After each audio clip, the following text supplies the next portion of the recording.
At the start of the movie, we meet Maggie, an emotional woman embarking on a road trip. She's on her way to her father's house, though it's clear she's carrying a heavy emotional burden. Upon arriving in the quirky and remote town, she finds her father's home in a state of complete disarray, with the word Acidman scrawled in yellow across the outside wall. The yard is overgrown, unkempt, and cluttered. Her father, Lloyd, seems entirely unfazed by her unexpected visit. Once inside the house, Maggie notices the same yellow markings scattered across the kitchen walls. Lloyd explains that yellow is his safe color. His eccentric personality is immediately apparent. He shows her to a room where she can stay, but Maggie, planning to stay only briefly, remarks on the mess and notes how unwelcoming the space feels. Later, the two take a walk with Lloyd's dog, Migo. Lloyd shows Maggie a tree they had planted together years ago, evoking fond memories for her. However, it also reminds her of how long it's been since they last spent meaningful time together. During their conversation,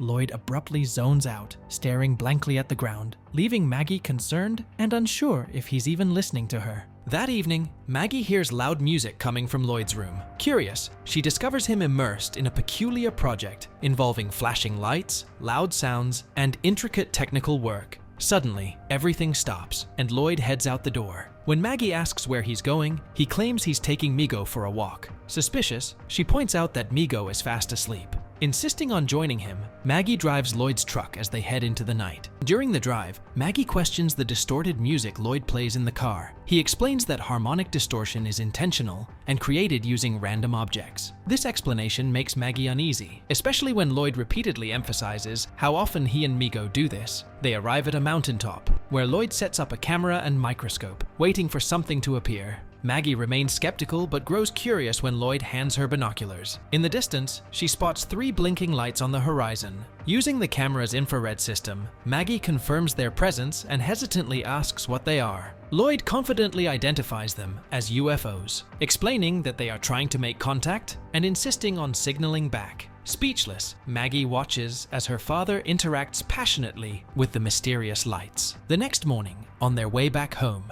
Lloyd reveals that the UFOs first contacted him 3 years ago. He claims they've been sending him geometric patterns ever since, and he believes it would be rude not to respond. Lloyd feels they chose him because they knew he was listening. Maggie says nothing but later examines Lloyd's tapes, which document his encounters and research into the strange phenomena. Later that day, they go fishing, and Maggie opens up about her life. She shares that she married a man named Ben in a simple ceremony. Although she tries to recount her story without making Lloyd feel left out, he appears saddened. He jokingly asks if Ben knows how to use a chainsaw, calling it a vital skill. Maggie laughs, but when Lloyd tries to give her advice, she grows defensive, insisting she doesn't need it. The conversation becomes tense, but Lloyd lightens the mood by pulling out an old sock to revive their family game, Bobby Socks, in an attempt to make her laugh. However, Maggie becomes emotional and confronts Mr. Bobby Socks, voicing her concerns about Lloyd's health, his reclusive lifestyle, and his obsession with UFOs. Frustrated, Lloyd drops the game and suggests they go out for milkshakes. Back at home, Maggie tries to help by painting over the Acidman graffiti, which locals had written to mock Lloyd. When Lloyd notices her painting, he confronts her about her real reason for visiting. Maggie admits she came to check on him, but Lloyd accuses her of lying, insisting there's another reason behind her visit. Hurt, Maggie vents her frustration, explaining the lengths she went to find him, from being laid off to taking a chance on this trip. Despite her explanation, Lloyd dismisses her, emphasizing the importance of honesty and urging her never to lie, to him or to Migo. Later, Maggie steps into the yard to try calling her husband, Ben. After leaving a voicemail, she plays with Migo in the woods. While running with the dog, she loses sight of him and ventures deeper into the forest to look for him.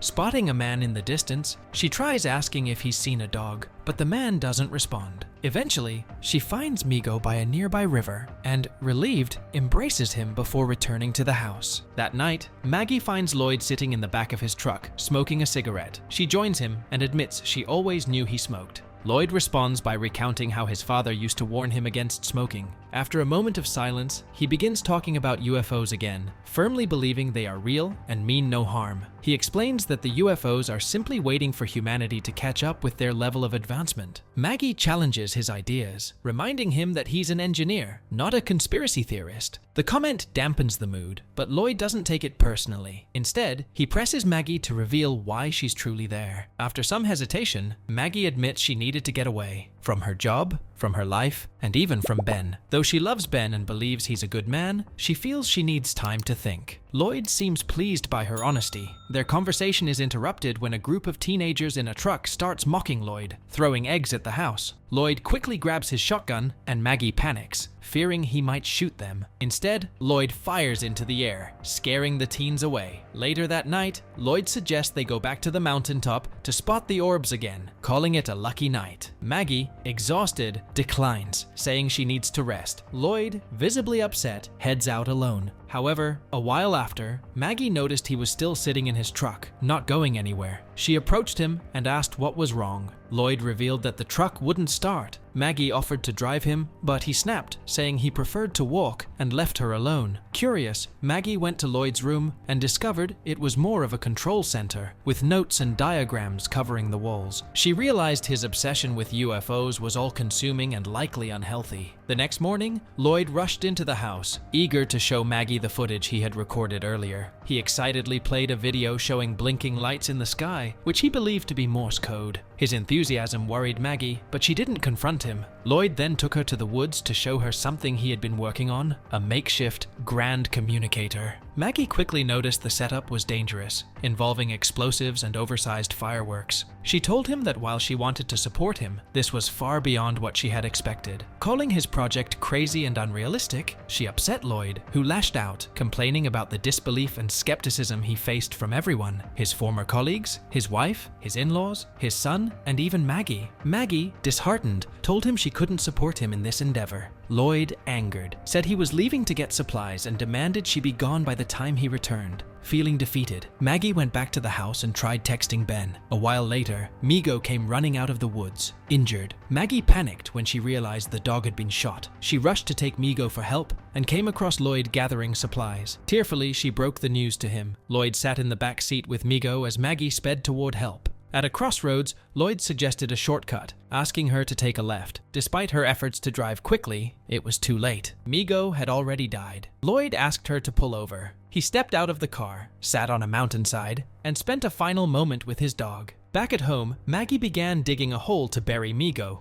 Lloyd joined her as she broke down emotionally, venting her pain. She confessed that their family had been perfect until the day Lloyd told her and her brother that they were old enough to handle things on their own and left the family. She revealed how deeply hurt she was by his absence, a gap no one else could fill. Maggie also admitted she was like him, having left Ben without an explanation, making her a coward like her father. After her heartfelt confession, Maggie realized Lloyd had zoned out, missing everything she said. Disheartened, she left the yard. Lloyd, snapping back to reality, abandoned the digging and went into the woods to confront the people who had shot Migo. He found a group of hunters and, furious, accused them of killing his dog. The confrontation escalated, and one of the hunters punched Lloyd in the abdomen, incapacitating him. That night, Maggie drove back home to find her father asleep on the sofa. She gently covered him with a blanket and stepped outside to get some fresh air. As she stood under the night sky, she stared at the stars as if they held some unspoken meaning for her. The next day, Maggie began assisting her father with his passion,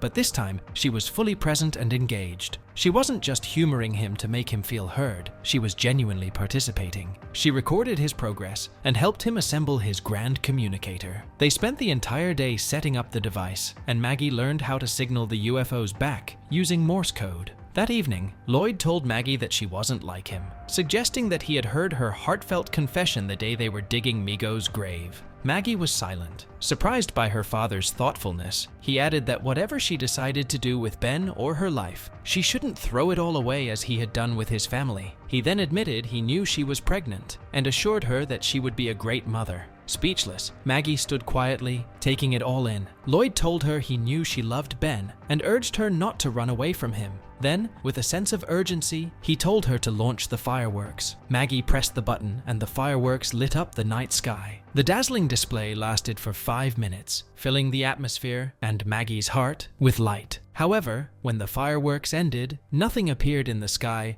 Lloyd had hoped the creatures would make contact, but nothing happened. Disappointed, he returned to the house. Maggie, on the other hand, stayed outside, happy for just that brief, magical moment. The next day, Maggie got up and began cleaning the house. She tidied the kitchen and removed some yellowed notes from the wall to make her father feel better. Later, she visited him in his room, where he was working on yet another way to contact the creatures. He hadn't lost hope and was determined to find a way to reach out. This time, Maggie didn't dismiss him or argue. Instead, she asked when he thought his new method might work and when he might make contact. Lloyd replied, possibly in July. Maggie smiled and bookmarked the month on her phone, leaving a positive impression on her father. Shortly after, Lloyd mentioned how much he and Migo would miss her when she left. This prompted Maggie to ask him to explain the different signal sequences he planned to use in July. However, Lloyd misspoke, and Maggie realized that in addition to his presumed mental health issues, he was starting to forget things. She didn't correct him. Instead, she left the room quietly. A short while later, she returned, kissed the back of his head, and said a final goodbye. It was an emotional moment for both of them, leaving Lloyd in tears after her departure. We next see Maggie on the road, driving back home, while having flashbacks of memories with her father. She remembered a time when they were at the beach, and she had told him about playing basketball with her friends as a little girl. She recalled how they felt as though something was making them fly, letting them dunk the ball over and over again. Maggie remembered saying, "Nobody would have believed us, but we know it happened for real." Reflecting on this memory, Maggie seemed to gain a better understanding of her father's actions and beliefs. The movie ends with Maggie stopping her car, hiking up a mountain, and spotting her father attempting to signal the creatures with his nonsensical Morse code.